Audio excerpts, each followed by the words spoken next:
നവകേരള സദസ്സ് സംബന്ധിച്ച കണക്കുകൾ പുറത്തുവിടാൻ സർക്കാർ തയ്യാറാകണമെന്ന് മുൻ പ്രതിപക്ഷ നേതാവ് രമേശ് ചെന്നിത്തല. പ്രവർത്തകരെ മർദ്ദിച്ച് മുന്നോട്ടു പോകാൻ പോലീസിനെ അനുവദിക്കില്ലെന്നും ശക്തമായ പ്രതിഷേധം തുടർന്നുമുണ്ടാകുമെന്നും അദ്ദേഹം അമൃത വാർത്തകളോട് പറഞ്ഞു. നവകേരള സദസ്സ് തിരുവനന്തപുരത്ത് സമാപനത്തിലേക്ക് എത്തുകയാണ്. നമുക്കറിയാം, എല്ലാ സ്ഥലങ്ങളിലും വലിയ രീതിയിലുള്ള പ്രതികരണമാണ് നവകേരള സദസ്സിന് കിട്ടിയെന്ന് സർക്കാർ അവകാശപ്പെടുന്നു. പക്ഷേ ആ പ്രതികരണം വലിയ രീതിയിൽ അതിക്രമത്തിലേക്ക് കടന്നതും ഒപ്പം തന്നെ പോലീസിനപ്പുറത്തേക്ക് നിയമം കയ്യിലെടുത്ത് ഡിവൈഎഫ്ഐക്കാർ യൂത്ത് കോൺഗ്രസ് പ്രവർത്തകരടക്കം മർദ്ദിക്കുന്ന സാഹചര്യം ഉണ്ടാകുന്നു. അത് തന്നെ ശോഭകെടുത്തിയെന്ന ജനങ്ങൾ വിശ്വസിക്കുകയും ചെയ്യുന്ന സാഹചര്യം. എന്തൊക്കെയാണ് ഈ നവകേരള സദസ്സ് കൊണ്ട് നേട്ടമുണ്ടായിട്ടുണ്ടോ, അതോടൊപ്പം തന്നെ ഏത് തരത്തിലാണ് വിഷയത്തെ കൈകാര്യം ചെയ്ത രീതി, അത്തരം വിമർശനങ്ങളും അക്കാര്യങ്ങളിലെല്ലാം തന്നെ കോൺഗ്രസിൻ്റെ നിലപാടുകൾ നമുക്കൊപ്പം മുൻ പ്രതിപക്ഷ നേതാവ് കോൺഗ്രസിൻ്റെ പ്രവർത്തക സമിതി അംഗം കൂടിയായ രമേശ് ചെന്നിത്തല നമ്മളോട് വ്യക്തമാക്കും. സർ, നമുക്കറിയാം, വലിയ രീതിയിലുള്ള കൊട്ടികൊഴിച്ച് വലിയ പ്രതിസന്ധി നിൽക്കുന്ന സമയത്താണ് ഇത്തരത്തിലൊരു പരിപാടി സംഘടിപ്പിച്ചത്. പക്ഷേ അതിൻ്റെ യഥാർത്ഥ ലക്ഷ്യങ്ങളിൽ നിന്ന് അത് മാറിയോ? പ്രത്യേകിച്ച് അക്രമ രീതിയിലേക്ക് നവകേരള സദസ്സ് മാറിയിട്ടുണ്ട്. നവകേരള സദസ്സ് കൊണ്ട് ജനങ്ങൾക്ക് എന്താ പ്രയോജനം? നാടിനെന്താ പ്രയോജനം? കോടിക്കണക്കിന് രൂപ മുതൽ മുടക്കി ഒരു രാഷ്ട്രീയമായ മുതലെടുപ്പിന് വേണ്ടി നടത്തിയ ഒരു പൊളിറ്റിക്കൽ സ്റ്റണ്ട് എന്നുള്ളതിനപ്പുറം എന്ത് പ്രയോജനമാണ്? ആരുടെയെങ്കിലും പരാതി പരിഹരിച്ചോ? ആരുടെയെങ്കിലും ആവശ്യങ്ങൾ പരിഗണിച്ചോ? നാടിൻ്റെ ഏതെങ്കിലും പ്രശ്നങ്ങൾ മുഖ്യമന്ത്രി കേട്ടോ? ഇവിടെ നിരവധിയായ ജനകീയ പ്രശ്നങ്ങൾ ഉയർന്നു വന്നപ്പോഴൊക്കെ അതിന് മുഖം തിരിഞ്ഞു നിന്നല്ലേ? അപ്പോൾ സാധാരണക്കാരുടെ പ്രശ്നങ്ങൾ പരിഹരിക്കാൻ മുഖ്യമന്ത്രിക്ക് താല്പര്യമില്ല. അദ്ദേഹത്തിന് കുറേ രാഷ്ട്രീയം പറയണം. അതിന് ഗവൺമെൻറ് ചെലവിൽ പരിപാടി നടത്തുകയാണ്. കോടിക്കണക്കിന് രൂപ ഇതിനുവേണ്ടി പിരിക്കുന്നു. അതിൻ്റെ കണക്കില്ല. എവിടുന്ന് പിരിച്ചു എന്നറിയില്ല. അതിന് രസീത് കൊടുക്കുന്നില്ല.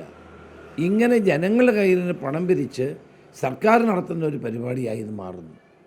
മാത്രമല്ല, ഇതിൽ പ്രതിഷേധം രേഖപ്പെടുത്തുന്ന ചെറുപ്പക്കാരെ മർദ്ദിക്കുന്നു. അതാരാണ്? പോലീസല്ല, ഗുണ്ടകൾ ചേർന്ന് മർദ്ദിക്കുന്നു.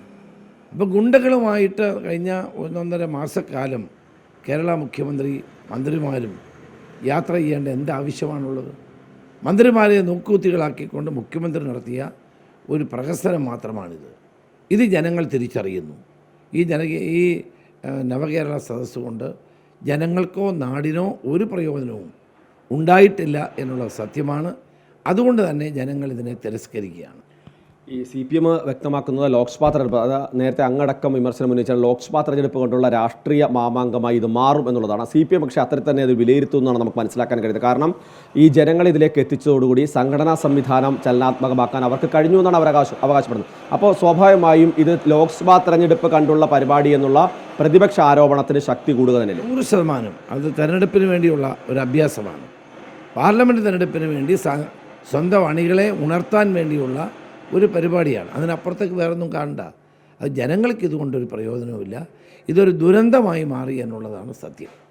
മറ്റൊന്ന് സാമ്പത്തിക സ്ഥിതിയാണ്. സംസ്ഥാനത്തെ സാമ്പത്തിക സ്ഥിതി അതീവ ഗുരുതരമായ ഒരു അവസ്ഥയിലേക്ക് വന്നു. ഇപ്പോൾ ഇന്നലെ കേന്ദ്രം 1400 കോടിയിലധികം രൂപ അനുവദിച്ചിട്ടുണ്ട്. പക്ഷേ അങ്ങനെ ക്രമീകരിക്കാവുന്ന ഒരു അവസ്ഥയല്ല ഇപ്പോഴുള്ളത്. സർക്കാർ അപ്പോഴും പറയുന്നത് കേന്ദ്രത്തെ പഴിക്കുന്നു. കാരണം നമുക്കറിയാം, കാസർഗോഡ് നവകേരള സദസ്സ് തുടങ്ങുമ്പോൾ ഉണ്ടായിരുന്നത് 54,000 കോടിയാണെങ്കിൽ നിർമ്മലാ സീതാരാമൻ കണക്ക് പറയുമ്പോൾ അത് 5,700 ചുരുങ്ങുന്നു. അപ്പോൾ സ്വാഭാവികമായും കണക്കുകൾ നൽകുന്നില്ല എന്നുള്ളതാണ് കേന്ദ്രം വ്യക്തമാക്കുന്നത്. സംസ്ഥാനത്തിൻ്റെ സാമ്പത്തിക സ്ഥിതി സംബന്ധിച്ച് കൃത്യമായൊരു കണക്ക് പുറത്തുവിടാൻ പോലും സംസ്ഥാന സർക്കാർ തയ്യാറാവുന്നില്ലല്ലോ. തീർച്ചയായിട്ടും കേന്ദ്രം തരണം, സംശയമൊന്നുമില്ല. സംസ്ഥാനങ്ങൾക്ക് കൂടുതൽ അധികാരം നൽകണം, ഗവൺമെൻറ്റുകളെ സഹായിക്കണം. ഇതൊക്കെ ഞങ്ങളും ആവശ്യപ്പെടുന്നതാണ്. പക്ഷേ ഇവിടെ ധൂർത്തും അഴിമതിയും കാരണം, അനാവശ്യ ചെലവുകൾ കാരണം ആണ് ഈ സാമ്പത്തിക പ്രതിസന്ധി ഉണ്ടായത്. നികുതി വരുമാനം പിരിക്കുന്നില്ല. പിരിക്കാതെ എങ്ങനെ ഗവൺമെൻറ് മുന്നോട്ട് പോകാൻ പറ്റും? കടമെടുത്ത് മുടിയുന്ന ഒരു ഗവൺമെൻറ്റാണ്.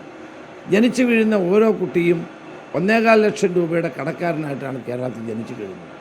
ഇങ്ങനെ കടമെടുത്ത് എത്ര കാലം മുന്നോട്ട് പോകാൻ പറ്റും? അപ്പോൾ സാമ്പത്തിക തകർച്ച ഗവൺമെൻറ്റിൻ്റെ മിസ്മാനേജ്മെൻറ്റാണ്, സാമ്പത്തിക രംഗത്തുള്ള അരാജകത്വമാണ്. അത് യഥാർത്ഥത്തിൽ ജനങ്ങളുടെ മുമ്പിൽ കണക്ക് വിടാതിരിക്കുന്നതിൻ്റെ കാരണം അതാണ്. വിട്ടാൽ വസ്തുക്കൾ പുറത്തു വരും. അപ്പോൾ അതുകൊണ്ട് ഈ അഴിമതിയും ധൂർത്തും അനാവശ്യ ചെലവ് ഒഴിവാക്കിയാൽ സാമ്പത്തിക പ്രതിസന്ധി പരിഹരിക്കാൻ കഴിയും. എന്നാണ് ഞങ്ങളുടെ വിശ്വാസം. ഈ മറ്റേ നേരത്തെ നമ്മൾ സൂചിപ്പിച്ച തന്നെയാണ് ഈ യൂത്ത് കോൺഗ്രസ് പ്രവർത്തകർക്കെതിരായ അതിക്രമം വലിയ രീതിയിൽ ഇന്നലെ കാട്ടാക്കടയിൽ വലിയ മർദ്ദനമാണ് അവർ നേരിടേണ്ടി വരുന്നത്. അതോടൊപ്പം തന്നെ അതൊരു വശത്ത് നിൽക്കുന്നു. മറുവശത്ത് ഡിവൈഎഫ്ഐക്കാരും SFIക്കാർ തങ്ങളുടെ സ്വൈര്യ വിഹാരം നടത്തുന്നു. ഇരിങ്ങാലക്കുടയിൽ പോലീസ് ജീപ്പ് ആക്രമിച്ച പ്രതികളെ രക്ഷപ്പെടുത്തുന്ന ഒരു സാഹചര്യം ഉണ്ടാകുന്നു. എങ്ങനെയാണ് പ്രതിപക്ഷം അത്തരം സാഹചര്യങ്ങളെ നോക്കി? പോലീസ് എന്ന് ചെയ്യുന്നത് ഡിവൈഎഫ്ഐക്കാരുടെ ഒരു സമീപനം, യൂത്ത് കോൺഗ്രസ് KSUക്കാരുടെ വേറൊരു സമീപനം. ഗവർണറെ കരിങ്കൊടി കാണിച്ചവരോട് വലിയ അനുഭാവം, മുഖ്യമന്ത്രിയെ കരിങ്കൊടി കാണിക്കുന്നവർക്ക് പൊതുരെ തല്ല്. ഈ നടപടി ശരിയാണോ? ഇന്ന് ചെറുപ്പക്കാരായ ആളുകളെ ഭീകരമായി മർദ്ദിക്കുന്നു. പോലീസ് മാത്രമല്ല, ഗുണ്ടകളും മർദ്ദിക്കുന്നു. ഇതൊരു ശരിയായ നടപടിയല്ല. ജനാധിപത്യത്തിൽ കേട്ടുകേഴ്വിയില്ലാത്തതാണ്. ഇത് അവസാനിപ്പിക്കാൻ ഗവൺമെൻറ് തയ്യാറാകണം എന്നാണ് ഞങ്ങളുടെ അഭിപ്രായം. ഒറ്റ കാര്യം കൂടി, ഇന്ന് നമ്മളിപ്പോൾ DGP ഓഫീസ് മാർച്ച് നടത്തുകയാണ്. ഇതിവിടം കൊണ്ട് അവസാനിക്കുമോ അതോ ശക്തമായ സമരപരിപാടികൾ, കാരണം ലോക്സഭാ തെരഞ്ഞെടുപ്പ് അടക്കം വരുന്ന സാഹചര്യം, സർക്കാരിനെതിരെയുള്ള സമരപരിപാടികൾ തുടരും? ഇത് യൂത്ത് കോൺഗ്രസ് KSU പ്രവർത്തകർക്ക് നേരെ നടത്തിയ അതിക്രമത്തിൽ പ്രതിഷേധിച്ചുകൊണ്ടുള്ള മാർച്ചാണ്. ഇതാണ് മുൻ പ്രതിപക്ഷ നേതാവിന് വ്യക്തമാക്കുന്നത്. ശക്തമായ നടപടികളുമായി കോൺഗ്രസ് മുന്നോട്ട് പോകുമെന്ന് തന്നെയാണ് അവർ വ്യക്തമാക്കുന്നത്. തുടർ നടപടികൾ, തുടർ സമരങ്ങൾ ഉണ്ടാകുമെന്ന് അദ്ദേഹം വ്യക്തമാക്കുകയും ചെയ്യുന്നുണ്ട്.